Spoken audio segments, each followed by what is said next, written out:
Bakit nga ba kailangan pang mapako sa krus ang Panginoong Jesus? Why did He have to be crucified and to suffer terribly? The crucifixion of Jesus raises many questions about Him and about us. Ang ating pag-aaral ngayon, pinamagatan natin, nailed to a cross. Napako sa krus ang Panginoong Jesus. Bakit? Ano ang dahilan?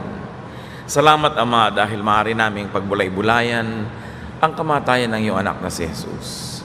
Na maaari naming balik-balikan at salamat sa napakagandang pagre-record ng Bible. Sa napakahalagang kaganapan na ito, na sa lahat ng panahon maaari naming balikan at pagbulay-bulayan ang kahulugan. Ngayon, Panginoon, pakalinisin niyo po kami, ang aming puso, ang aming isip, at turuan niyo kami, Panginoon. Dagdagan niyo pa ang pagkaunawa namin tungkol sa pagkakapako ni Jesus at ano ang kahulugan nito sa aming buhay. We ask you, Father, to be our speaker, lead us, teach us, heal our infirmities, strengthen us. Give us the power of the Spirit to grasp the mystery of the crucifixion of Jesus, your Son. Father, we thank you. We honor you in the name of Him who was crucified for us, in the name of Jesus Christ, our Lord. Jesus was tried and sentenced to die on a cross. At pagkatapos noon, ay dali-dali na siyang pinapunta doon sa pagpapakuan sa Kanya. At siya nga ay ipinako. Mark 15:23, there they gave Him some wine mixed with a drug to ease the pain, but He refused to drink it. Sobrang sakit ng mapako sa krus. At meron naman kahit konting habag na nalalabi sa pamamaraan ng pagpatay na ito sa mga convicted criminals, pinaiinom nila ng alak, mamurahing alak na hinaluan ng kung ano-ano. Kuminsan ay mga katas ng abdo, ng hayop, para maging pampamanhid. Nalalasing, nababangag yung ipapako at hindi gaanong nararamdaman ang sakit. But Jesus refused the anesthesia. He had to be fully aware of the pain. Tinanggihan ng Panginoon na inumin ito, buong kagisingan, katapangan, at buong loob niyang hinarap ang lahat ng kahulugan ng kasakitan na mapako sa krus. Jesus suffered for our sins in conscious wakefulness. Think of yourself having an operation without anesthesia. Walang pampatulog, walang pampamanhid. Higit pa ron ang mapako sa krus. Talagang hindi iniwasan ng Panginoon yung hapdi, yung kirot, yung sakit dahil talagang aakuin niya ang parusa para sa mga kasalanan nating lahat. Mark 15:24, they nailed Jesus to a cross and gambled to see who would get his clothes.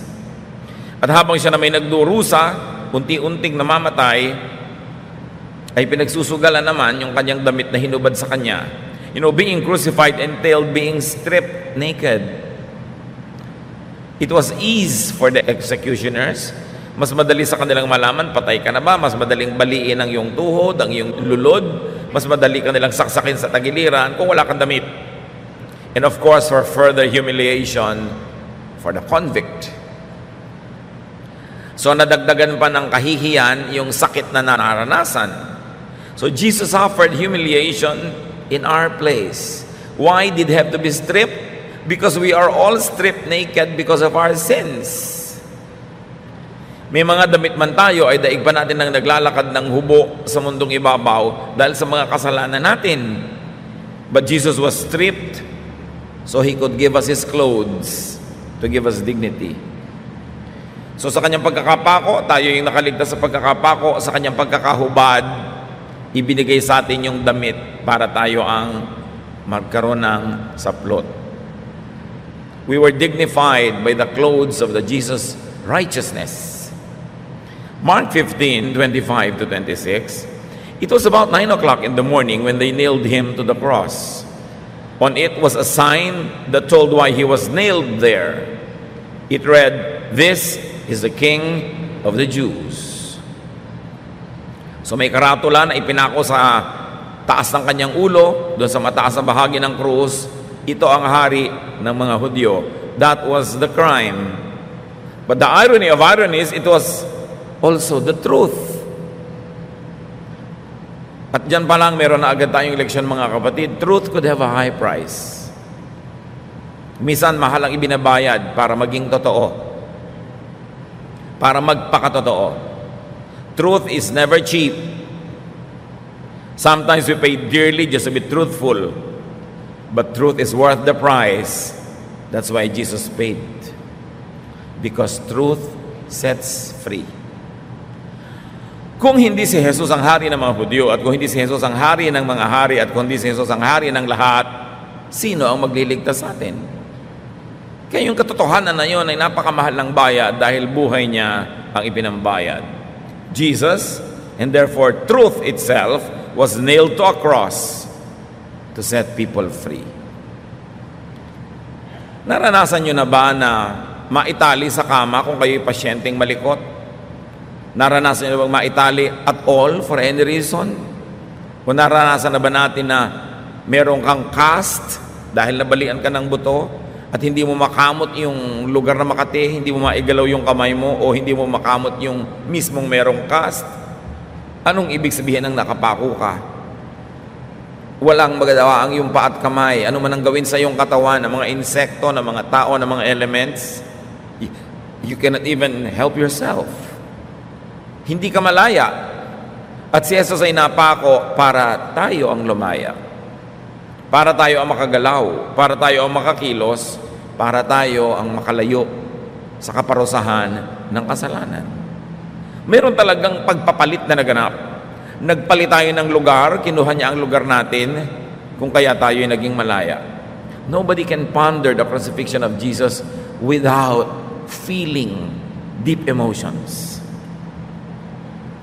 Dahil talagang ang ibinayad niya ay hindi kayang sukatin. Mark 15:27-28. The soldiers also nailed 2 criminals on the crosses, one to the right of Jesus and the other to his left. Para dagdagan pa ng insulto, ipinako pa ang dalawang tunay na kriminal sa magkabilang tabi ng Panginoon. Anong gustong ma-accomplish sa mga Romans? To declare Jesus guilty by association. Total, makasalanan lagi ang kasama mo nung nabubuhay ka. Total, lagi kang naliligid ng mga makasalanan. Kumpletohin na natin hanggang kamatayan, paligiran ka ng mga makasalanan. At ito ay para pagmukhaing makasalanan din siya at nang sa ganon, gumaan sa loob ng mga nagpapatay sa kanya ang kanilang ipinagawa. At talaga, di ba, many people judge us by association. Kung sino ang kasama mo, sasabihin nila, tell me who your friends are and I'll tell you who you are. That's not always the truth. In fact, that's not the truth in Jesus' case. He was a friend of sinners, but he was not one of them.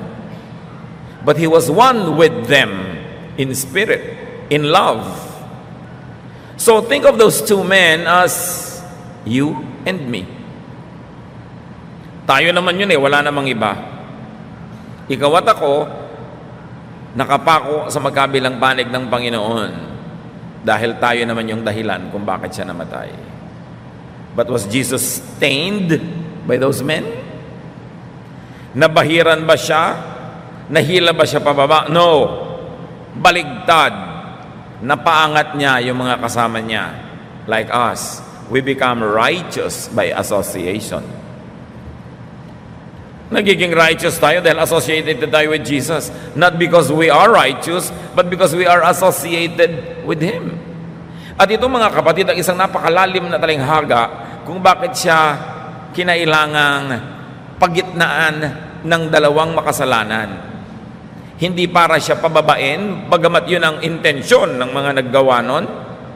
Pero dahil yung mga makasalanan ay nasa tabi niya, sila ang nagkaroon ng pagkakataong umangat. Tulad natin. We are never righteous, ever. But by being associated with Jesus, because of His righteousness, nagmumukha na rin tayong righteous. Sa katotohanan niyan, idinedeklara niya tayong righteous because He paid for our sins. Kaya napakalaking kasalanan na maging self-righteous, Because nobody is righteous by himself or by herself. Hindi ka pwedeng maging mapagmataas, mayabang na ikaw ay banal, ikaw ay tama, iba ay mali. Kasi kaya ka lang naman natama, hinugasan ka ng dugo ni Jesus.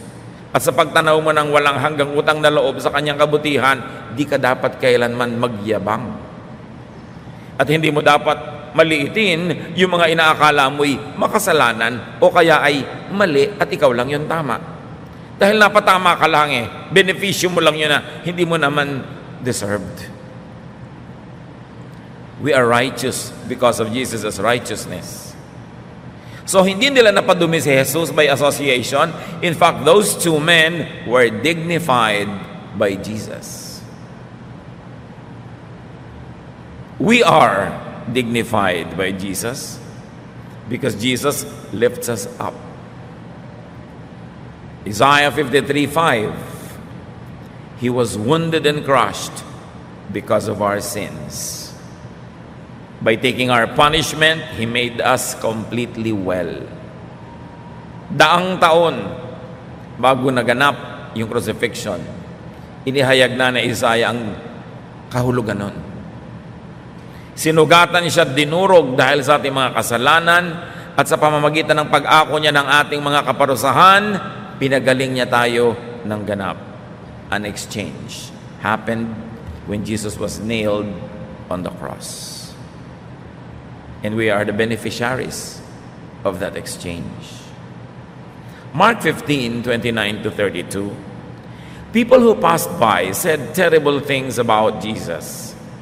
They shook their heads and shouted, "Ha! So you're the one who claimed you could tear down the temple and build it again in 3 days. Save yourself and come down from that cross." The chief priests and the teachers of the law of Moses also made fun of Jesus.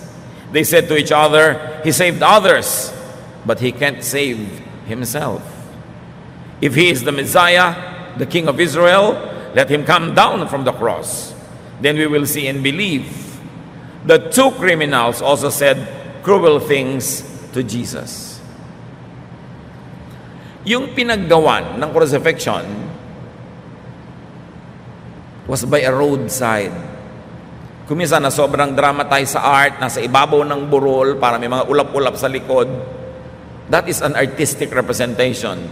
But a more believable and practical presentation of the crucifixion was it was by the road.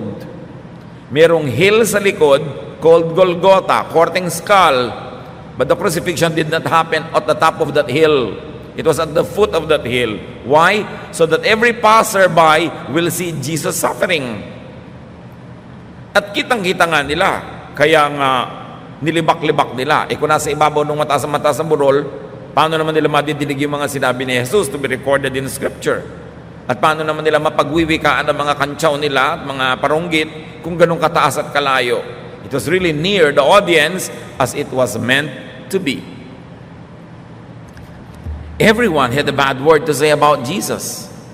Passers-by, religious personages, and mind you, even the criminals who were crucified with him. And in this account, both of them were saying something bad about Jesus. Walang naawa. Anong malungkot na katotohanan dito, mga kapatid?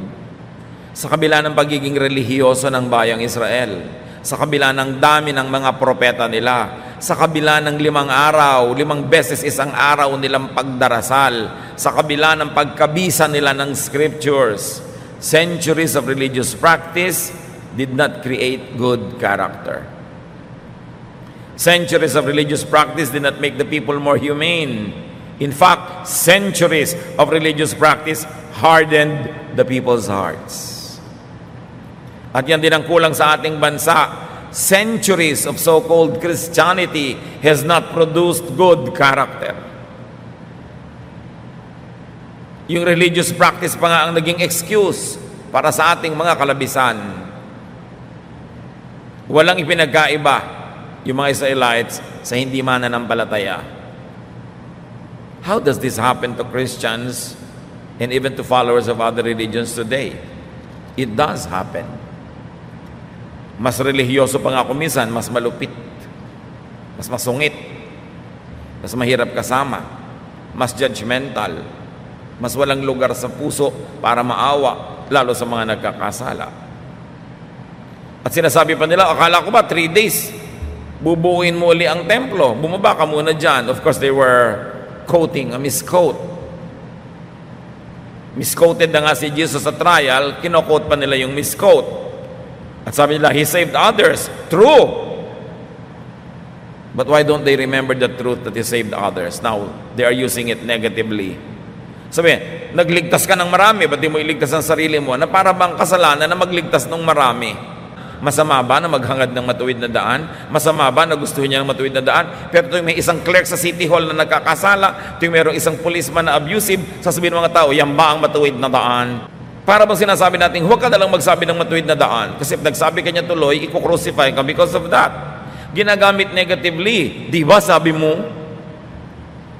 Ganon din tayo sa kapwa natin, di ba? Pag sinabing hindi kita papabayaan, tapos biglang eto, hindi ka ngayon maalagaan dahil may kulang talaga siya. Sabi mo, di ba? Sabi mo, hindi mo ko pababayaan. Bakit natin pinaparusahan yung mga tao na nagsasabi ng mabuti at may intensyon gumawa ng mabuti, lalo sa mga panahon na kinakapos sila, buti nga may intensyon kaysa wala.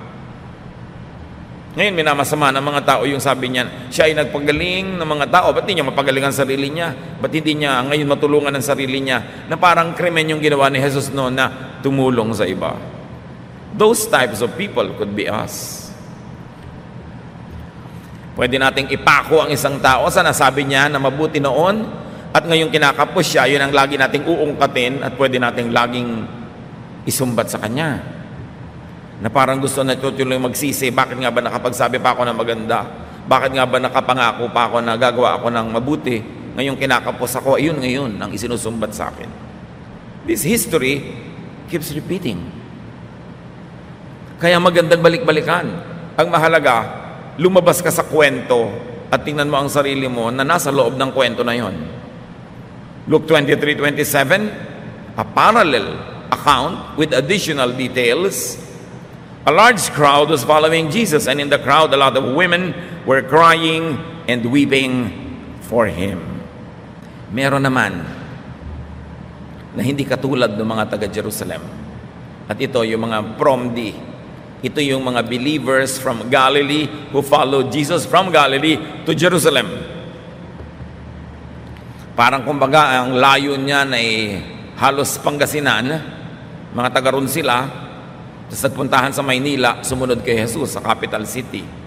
At sila yung susunod-sunod, nananangis, umiiyak, dahil kilala nila si Jesus. Si Jesus naman kasi hindi naman talaga masyadong kilala sa Jerusalem. Most of His ministry were done in Galilee, sa isang malayong probinsya. At doon siya napahamak sa city na ito. True believers, the truly spiritual, wept. Yun naman talaga ang tamang reaction sa nangyayari. The people were divided among those who mocked and laughed at Jesus when He suffered, and those who deserted and denied Him when the going was tough, and those who followed Jesus to Calvary and wept for Him. The question is, who am I? Who are you among them? Sa pagdurusa ng Panginoon, merong pinagtawanan siya, nilibak. Meron namang dahil mahirap na ang lagay, ay iniwan siya, itinanggi na kasama siya, at merong hanggang doon sa kamatayan ay sumunod at nananangis. They were one with the Lord. Sino tayo doon? Surely, pwede tayong mamili ng isa sa tatlong choices.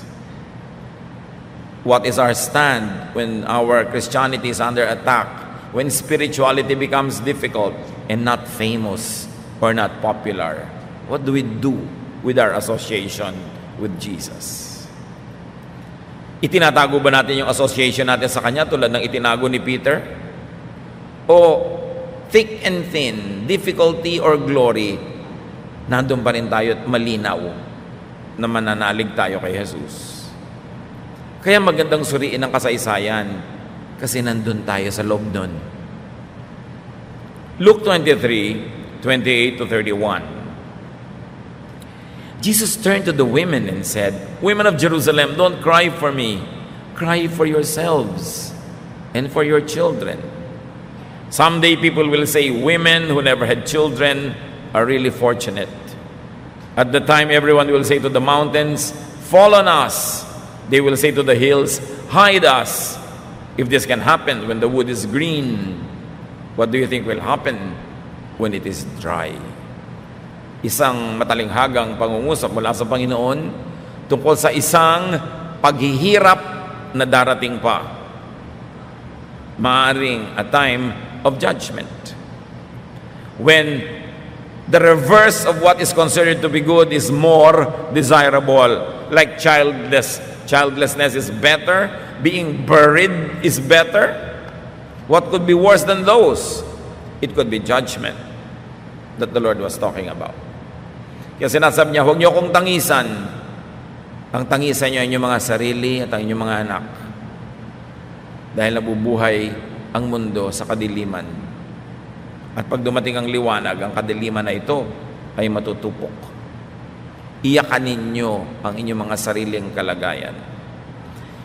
Imagine that Jesus was on the cross, the worst experience that a human being could experience, at least as far as the time in human memory is concerned. Pero sabi niya, mas magaan ang kalagayan ko kaysa kalagayan ninyo. Maahawag kayo sa inyong mga sarili. Yun ang kalagayan ng tao pag ang tao ay nabubuhay sa kadiliman, pag ang tao ay nasa kasalanan dahil may darating na napakahirap na paghuhukom. The women then were believers of Jesus, but he said, weep for yourselves. Therefore, the women now are symbols of Israel. Kaya sabi niya, women of Jerusalem, though these women were from Galilee actually. Because Jerusalem was the center, it was the symbol of the Jewish civilization. Weep for yourselves. The nation is lost. The people are lost. And your situation is more difficult than mine at the moment. Luke 23:34-35, Jesus said, Father, forgive these people. They don't know what they're doing. Habang nagdurusa, ang Panginoon pa ang humingi ng tawad para sa mga nagpapasakit sa Kanya. You see? This is the only correct and righteous way to react to people's sinfulness and cruelty and errors. To realize that they are spiritually blind. Hindi mo lang pwedeng sabihin na masama ang taong yon. Nagsasabihin mo, nabubulagan siya, nadidiliman. Ginawan ko na ng mabuti, masama pa ang ginawa sa akin. The normal reaction is magagalit tayo. Pero para pag naisip mong ganun kadilim ang isip niya na hindi niya makita ang katwiran. Ganun kalala ang talab sa kanya ni Satanas na akala niya tama ang mali. People lack the necessary enlightenment. Wala silang kaliwanagan. Kaya ang dilim, akala nila'y liwanag. Dahil nauunawa ni Jesus ang kakulangan na yon. Ang kahabag-habag na kalagayan ng tao na binulag ng kasalanan at binulag ng religious fervor and blindness, inihingi pa niya ng tawad sa Ama. Sa palagay niyo, pinatawad? Si Jesus ang humihingi ng tawad. Si Jesus ay nagbabayad para yung paghingi niya ng tawad ay hindi naman libre, may bayad. Grabe ang pagmamahal. Para ihingi mo ng tawad sa Diyos ang gumagawa ng mali sa inyo. Anong kadalasang sinasabi natin? Napahamak siya. Nagkasakit sana siya. Malasin sana siya. Or kung banal at nagbabanal-banalan, ipinasa Diyos ko na siya. Anong ibig sabihin nun? Sa Diyos ko pinapa-judge. Actually, judgment pa rin ang gusto mo, di ba? Kaya lang ipinapasa Diyos mo para hindi ka masisi. Pero, hiningi mo ba ng tawad, Lord, patawarin niyo po ang biyanan ko na nagpapahirap sa buhay ko. Patawarin niyo po ang manugang ko. Patawarin niyo yung kapitbahay ko. Patawarin niyo yung pumatay sa anak ko. Patawarin niyo yung sumunog ng bahay ko. Patawarin niyo yung kaibigan kong nangahagaw ng nobyo ko. Sinasabi ba natin yon? Kaya pag sinabi mong ipinapasa Diyos ko na, ang ibig sabihin, Diyos nang bahala magparusa sa kanya. Pero si Jesus, inihingi niya ng tawad. At binayaran niya yung kasalanan ng mga gumagawa nun sa kanya at lahat ng kasalanan nating lahat. Anong kahulugan? The world has not stained Jesus. Hindi na bahiran, hindi na rumihan, hindi na mantsahan, hindi na lamatan sa kabila ng lahat. Nanaig, nagtagumpay ang anak ng Diyos. Ang tunay na pananagumpay ay pananatiling maka-Diyos sa kabila ng lahat. Luke 23:39-43. Another detail added by Luke. One of the criminals hanging there also insulted Jesus by saying, "Aren't you the Messiah? Save yourself and save us." But the other criminal told the first one off, "Don't you fear God? Aren't you getting the same punishment as this man? We got what was coming to us, but he didn't do anything wrong." Then he said to Jesus, "Remember me when you come into your power." Jesus replied, "I promise that today you will be with me in paradise." Tanong siguro ng iba, akala ko ba kanina pareho silang may masamang sinasabi? Ba't itong isang ngayon biglang tama ang sinasabi? Well, hindi na ba niya pwedeng baguhin ang isip niya? Take both as biblical and take both as correct and believable and reliable. But time lapsed. Time passed. One of the criminals asked Jesus to remember him. Could he have had the last-minute conversion? Sa Mark, kasama siyang nanglilibak. Sa Luke, nagbagong loob na siya. Merong magandang mensahe dito, mga kapatid. Everyone could change his mind. Everyone could convert. Everyone could see the light. At hindi ba, marami sa atin ngayon na nananalig, taimtim magbasa ng Biblia at faithful magpunta sa church, dati mga kontrabida. Kontrabida siguro kung sino man yung nagdadala sa atin sa Panginoon, kay asawa nyo yan, o anak nyo, o magulang, o kaibigan. Ikaw yung tuligsa ng tuligsa. But you change your mind. Congratulations. Napakaganda nitong istorya nitong lalaking ito na ngayon, biglang nagpapaalala na kay Jesus. Sabi niya, "Remember me when you come into your kingly power." And Jesus made the promise, "This day, today, isasama kita sa paraiso." So for that man, death became his door, because physical death leads to paradise for believers. Nakabuti sa kanyang napako nung araw na yon. Kasi kung hindi siya magkakaroon ng pagkakataong magbago ng isip at magpaligtas kay Jesus. Kuminsan napapako tayo. Kuminsan dumadaan tayo sa hirap, nakakasakit. Kuminsan nalulugi. Kuminsan iniiwan tayo ng ating mahal sa buhay na pagtataksilan. Kuminsan dinadalaw tayo ng mga dilubyo, hirap. Pero dun sa oras na yun tayo napapalapit kay Jesus.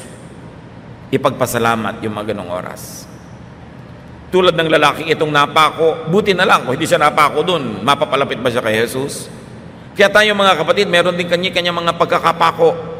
Pero ilayo nyo ang pananaw. Huwag masyadong malapit, kasi pag malapit ang tingin mo, ang konti nang nakikita.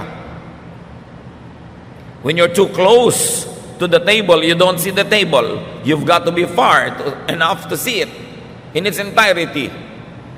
Dumadaan ang mga paghirap, kuminsan ang mga pagsubok, ang mga sakit, kabiguan, dahil dun tayo nalalapit kay Jesus.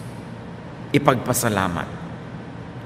At samantalahin, dahil wala ka ng kakaya-kaya, wala ka ng kalaban-laban, wala ka ng magawa, wala ka ng choice, napapalapit ka sa Panginoon, pues lumapit.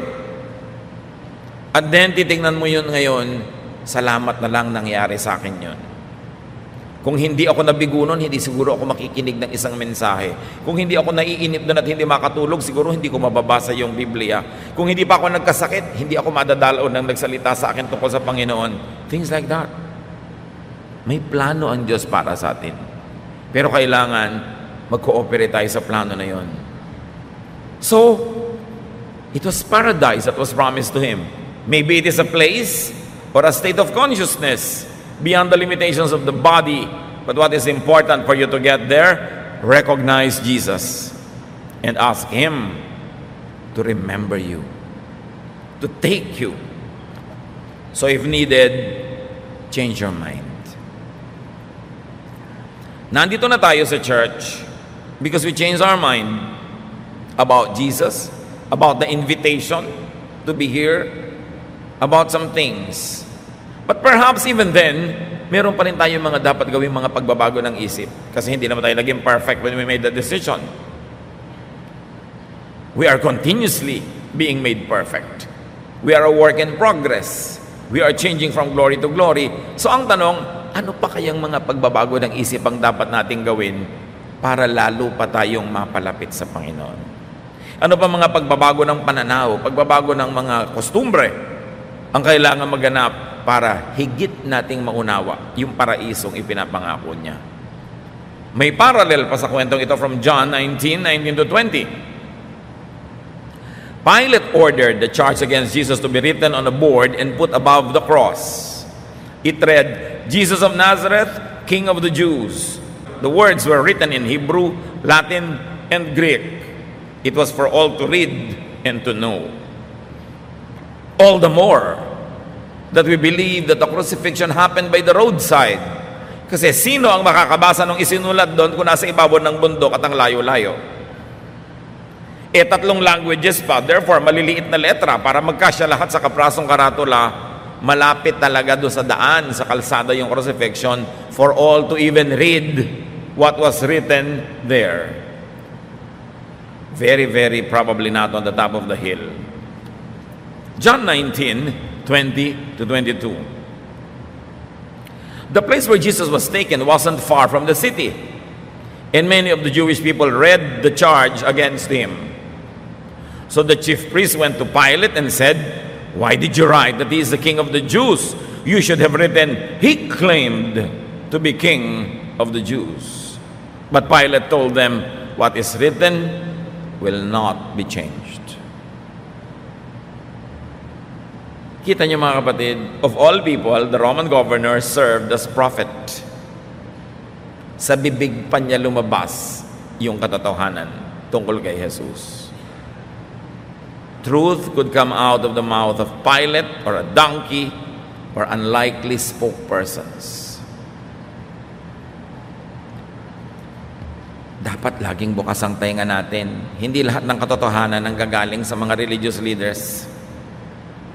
Maraming katotohanan sa Biblia nang galing pa nga sa bibig ng hayop, sa bibig ng mga bata, sa bibig ng mga makasalanan, at ngayon sa bibig ni Pilate. Lagi ka dapat alert dahil maraming pinagdaraanan ng katotohanan para makarating sa atin. John 19:23-24. After the soldiers had nailed Jesus to the cross, they divided up his clothes into 4 parts, another parallel account, one for each of them. But his outer garment was made from a single piece of cloth, and it did not have any seams. The soldiers said to each other, "Let's not rip it apart. We will gamble to see who gets it." This happened so that the scriptures would come true, which say, "They divided up my clothes and gambled for my garments." The soldiers then did what they had decided. So pinagsugalan ang damit ng Panginoon, which by itself is another message. Yung mga layer-layer ng suot niya, yung outer garment niya na walang tahi, walang sulse, one piece of cloth. It was a seamless one-piece cloth. Similar to what pilgrims wear even in India and the pilgrims that go to Mecca. Yung walang tahi, kaya nakapulupot lang sa kanila yung mga telang ito. Matanda ang pinagmulan ng kaugalian nung ganung mga kasuotan. John 19:25-27. Jesus' mother stood beside the cross with her sister and Mary, the wife of Clopas. Mary Magdalene was standing there too. When Jesus saw his mother and his favorite disciple with her, he said to his mother, "This man is now your son." Then he said to the disciple, "She is now your mother." From then on, the disciple took her into his own home. Nabanggit ang kapatid ni Maria, na nanay ng Panginoon. So may tatlong Maria noon. Si Maria na asawa ni Clopas, si Maria Magdalena, at Mariang ina, plus other women. So many people were there. Very especially John, the beloved disciple, was there. And no wonder he was the Lord's favorite. He was there at the foot of the cross during those crucifixion. Ibig sabihin talagang malapit ang kanyang loob, while the other disciples were looking from afar, safely distant. Pero pansinin niyo mga kapatid, nakabaon ang mga pako sa mga buto, laman ng Panginoon. Inaapoy siya ng lagnat, which is going to happen when you have this kind of infection and dislocation of your joints. Nahihirapan siyang huminga dahil nakalaylay ang kanyang katawan, hila-hila lang ng kanyang dalawang brasong nakapako, kaya ang kanyang mga baga ay napipisa ng bigat ng kanyang katawan. Mahirap huminga. May mga sugat pa siya sa ulo at sa buong katawan, binugbog pa siya, hinampas pa siya the night before and that same morning also. Nagbuhat pa siya ng krus, walang tulog magdamag mula nung Lord's Supper. You can imagine the suffering that Jesus was going through, and at the same time, He was securing Mary, the mother. Ibinibili niya kay John, the most beloved disciple, o ngayon, ituring mo na siyang nanay mo. At sabi niya kay Mary, wala ngayon, ituring niyo na siyang inyong anak. Why? Because Jesus was the firstborn, siya ang panganay, at tungkulin niyang alagaan ang kanyang ina, at ngayong mamamatay siyang hindi na niya magagawa yon, at least on earthly dimensions. Inayos niya na mapalagay sa mabuti ang matanda, at pati naman si John na walang ina, nagkaroon tuloy ng ina. Nagdurusa, nag-aagaw buhay, iniisip pa rin ang kapakanan ng iba. And if Jesus would do this to Mary, the mother, the least that we can do, believers of Jesus, is to respect Mary and to respect her memory. We are to honor her. All generations will call her blessed. Hindi ko maintindihan yung maraming born-again Christian na walang ginawa kundi pagtawanan, libakin at baliwalain si Mary. Mary is important. The mother of Jesus on earth was very important, and Jesus loved her. So should we. But of course, worship belongs only to God. And we should pray only to God in the name of Jesus. Pero hindi natin dapat binabaliwala ang alaala ng napakahalagang babaeng ito. Hindi ko man nagba-Bible study ka, nagba-Bible ka, born-again Christian ka, magiging lapastangan ka kay Mary. We should not do that. Pero may isa pang lesson para sa atin mga kapatid. Value your family. Sila ang nandyan hanggang huling sandali. Kung yung family mo man, biological family, o nilikha mo because of your close relationship with them, yun ang pamilya mo, value your family. So why did Jesus have to be crucified? Yan ang tanong natin sa simula. Why did He have to suffer terribly? Jesus had to be crucified and to suffer so He could be at Calvary with the two criminals. So He could be at Calvary with us and take us to paradise. Take to paradise those who would believe and ask Him. Kung nanatili si Jesus sa langit, hindi bumaba sa lupa at hindi nagpunta sa Kalbaryo, paano tayo magkakaroon ng contact sa Kanya? He made heaven accessible. Not by asking us to climb to heaven on our own, because we could not. Even there are the 10 commandments. Lalong humirap, lumapit sa Diyos, hindi dumali. Hindi tayo inutusan ng Panginoong akyatin ang langit dahil hindi natin kaya, bumaba ang Kanyang anak. Na siya namang dapat natin gawin. Bumaba tayo sa mga tao kung saan sila naroon, kung paano nila mauunawaan ang salita ng Diyos, kung paano natin maipapaliwanag in their terms, in their area, in their language, we should do it. Hindi pipilitin natin sila ang magkandahirap umakyat para tayo marating. Hindi ganon ang halimbawa ng Panginoon. Siya ang lumapit. Jesus had to be crucified. He had to be at Calvary to be stripped so He could clothe us. Bakit kinailangan siyang mahubdan? Para tayo madamitan.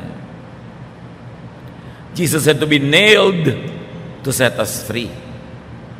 It was an exchange. Jesus had to be crucified to bring us to God. Because we are nailed on the cross. Ang totoo niyan, mula nung nagkasala tayo, napako na tayo sa krus. So si Jesus na malaya, nagpapako para tayo mapatayo, mapalayo, mapababa sa krus, at makakyat sa langit. Romans 3:24-26. But God treats us much better than we deserve. And because of Jesus Christ, He freely accepts us and sets us free from our sins. God sent Christ to be our sacrifice.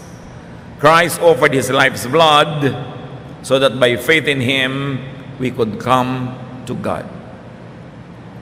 Ipinaliwanag. Ang ganda-ganda ng trato ng Diyos sa inyo, higit sa karapat-dapat, sabi ng Romans. Ipinadala ang kanyang anak bilang sakripisyo para kayo palayain. Christ had to be crucified so He could die to give us life. John 10:10, a thief comes only to rob, Jesus says, kill and destroy. I came so that everyone would have life and have it in its fullest. So no criminal is beyond redemption. No offender is hopeless. Sabi ni Lord, I came so that you can have life and have it to the full.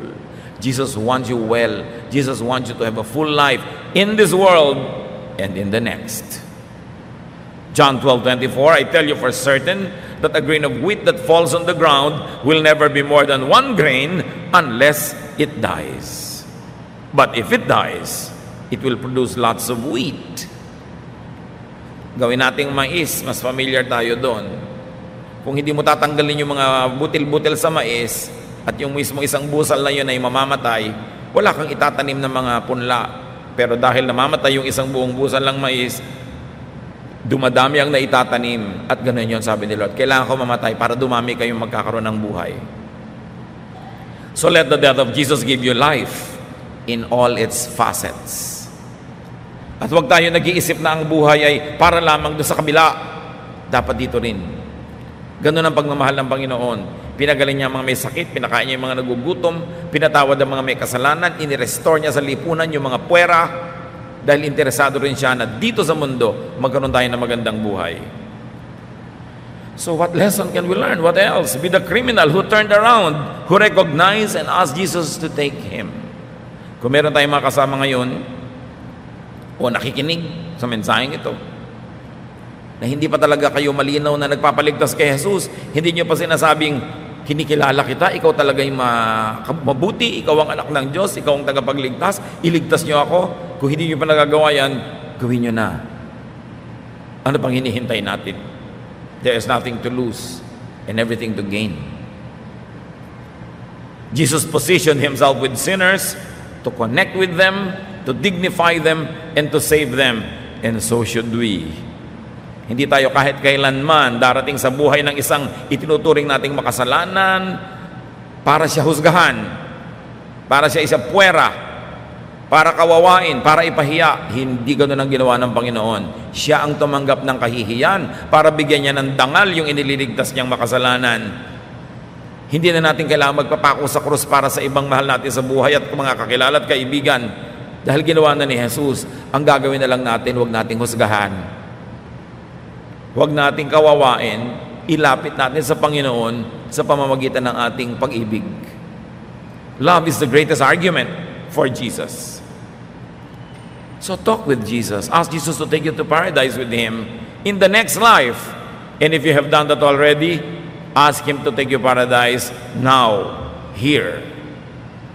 Because Jesus also cares for this side of eternity. Have the kingdom of God within you now. And take your loved ones to Calvary so they could meet Jesus, believe, and they themselves could ask Jesus to take them to paradise.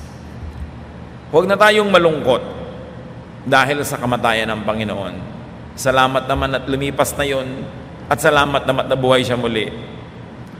Malungkot na lang tayo para sa ating mga sarili kung hindi pa tayo nakikinabang sa kamatayan na yon. At malungkot tayo para sa mga kilala at mahal natin sa buhay. Sabi niya, "Women of Jerusalem, do not weep for me. Weep for yourselves and weep for Jerusalem." Do we weep enough for the people in our families, in our neighborhoods, in our circle of friends, to the point of really consciously, lovingly bringing them to Christ? Alam natin ang choices. 2 men were beside him that day. One asked to be saved, one did not. Or at least there is no record that he did. The same choices are available to people now. They can ask Jesus to save them, or they can ignore Jesus. We must make the choice available to people we know. Hindi tayo makakapagpasya para sa mga tao, pero at least bigyan natin sila ng pagkakataong magpasya sa pamamagitan ng malinaw at mapagmahal na pag-aalok sa kanila. Natanggapin nila ang Panginoong Jesus. Bring people to Bible studies. Bring the Bible to them. Bring them to church. Share salvation with them. Imbes malungkot, let's turn this emotion into something positive and make the death of Jesus give birth to many lives. Bawat tayong tao'y may misyon. Una, kilalanin ang Panginoon, at pagkilala na ay ipakilala siya. This never changes. The forms of songs we sing, the style of worship we do, the versions of Bible we read can change, but the basic truth will never change. We are sinners, and because of that, we're going to be judged. Jesus took the judgment and the punishment so we can be free. Nothing can change the truth.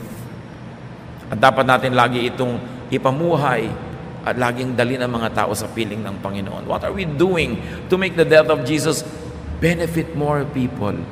Hindi natin dapat solohin. Dapat nating ipamalita, ituro. May kanya-kanya tayong crowds, may kanya-kanya tayong paraan, may kanya-kanya tayong technologies, may kanya-kanya tayong skills. Whatever it is that God gave you, use it to extend His kingdom on earth and to bring people to Christ.